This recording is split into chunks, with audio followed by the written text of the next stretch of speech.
Vamos a ver ahora un ejemplo de una fuente para analizar. En este caso vamos a trabajar solamente con una oración, pero sirve para que ustedes lo piensen en el caso de analizar un discurso más completo, un artículo o incluso un libro.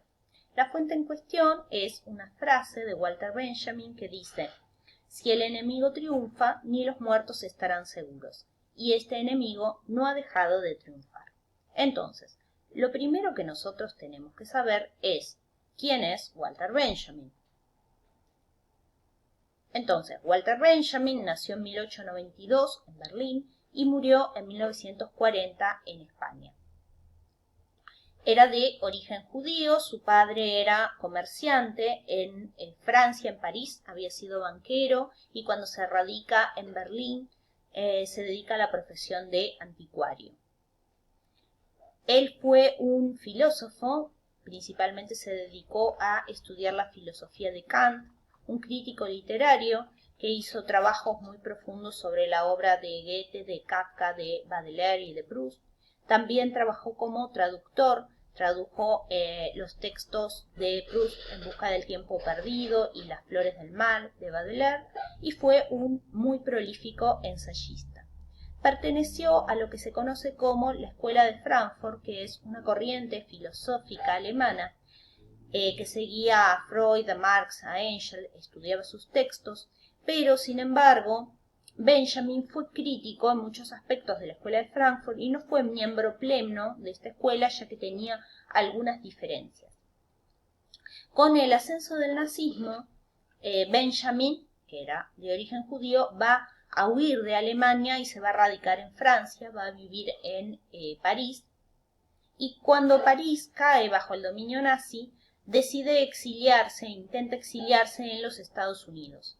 Pero como no tenía una visa que le permitiera entrar a ese país, al verse acorralado por la policía en España en su intento de huida, se va a suicidar en Portbou porque va a preferir suicidarse a caer en manos de los nazis. Entonces se suicida en España en 1940. Este es Walter Benjamin. Ahora, más específicamente, nosotros tenemos que ver que esa frase no solo pertenece a Walter Benjamin, sino dijimos tiene una extensa carrera, un montón de escritos. Tenemos que saber en qué texto fue escrito esto y en qué año. Esta frase pertenece a un libro que se llama Tesis sobre la filosofía de la historia, que fue escrito en París en el año 1940, es decir, pocos meses antes de su suicidio. Estamos, como decíamos antes, en el transcurso de la Segunda Guerra Mundial. Él estaba refugiado en París, pero la Gestapo estaba buscando a todos los judíos que estuvieran viviendo en París. Y él, cuando termina su obra, va a decidir enviarle los manuscritos a Hannah Arendt y ella a su vez los va a remitir a Adorno, que los va a publicar en Los Ángeles, en Estados Unidos. ¿A qué iba este texto? ¿Cuál era el sentido de las tesis sobre la filosofía de la historia? El sentido del texto era criticar la noción teleológica de la historia, es decir, que la historia tenga un sentido final que sea el mejoramiento del ser humano para la historia liberal o en la versión marxista acceder a una sociedad socialista futura. Lo que él va a decir es que la historia no tiene un sentido lineal, que tiene interrupciones, que tiene retrocesos, que no tiene un porqué.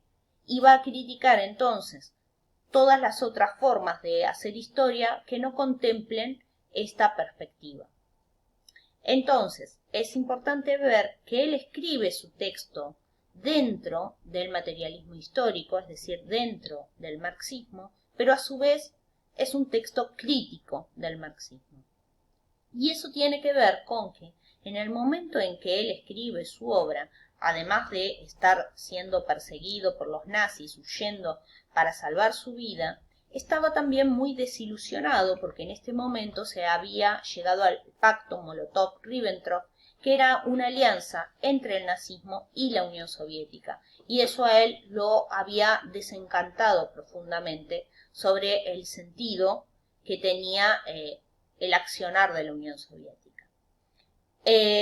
Entonces, es un texto que está inscrito en la filosofía de la historia, que está dirigido a un público intelectual, un público restringido e intelectual, y que es específicamente una discusión al interior del marxismo, ¿sí? No se trata de un discurso político dirigido a grandes sectores, sino de un texto filosófico de filosofía de la historia y que era una discusión pequeña de un núcleo de escasos intelectuales. Y tenemos que pensar también todos los avatares de este texto, que él no podía publicarlo con su nombre y su apellido, sino que él estaba escondido en Francia, y aún en estas circunstancias logró hacerle llegar los manuscritos a Hannah Arendt con la esperanza de que ese texto se publicara. Ahora que conocemos todo ese contexto, podemos entender la frase de otra manera, ¿sí?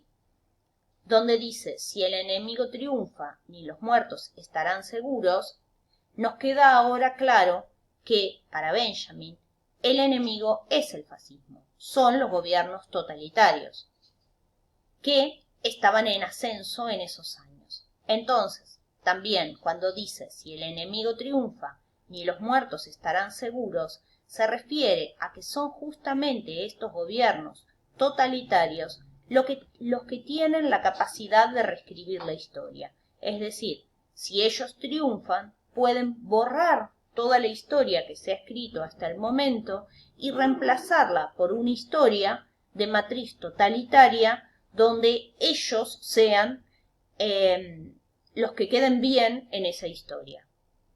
Esto va en sintonía con lo que habíamos trabajado de Primo Levi, porque los gobiernos totalitarios podían reescribir la historia.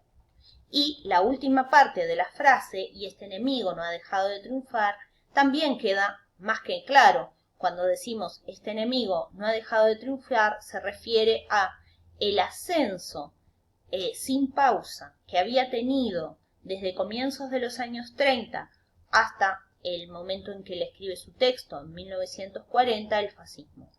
Y ese ascenso que él va a marcar no es un ascenso tan solo militar, no es que habían tenido triunfos en la guerra, sino él también está hablando, o principalmente está hablando, de un triunfo en el terreno cultural, como la forma de ver el mundo que proponía el fascismo en ese momento estaba siendo predominante, estaba siendo dominante y había sido adoptada, comprada por un gran número de personas.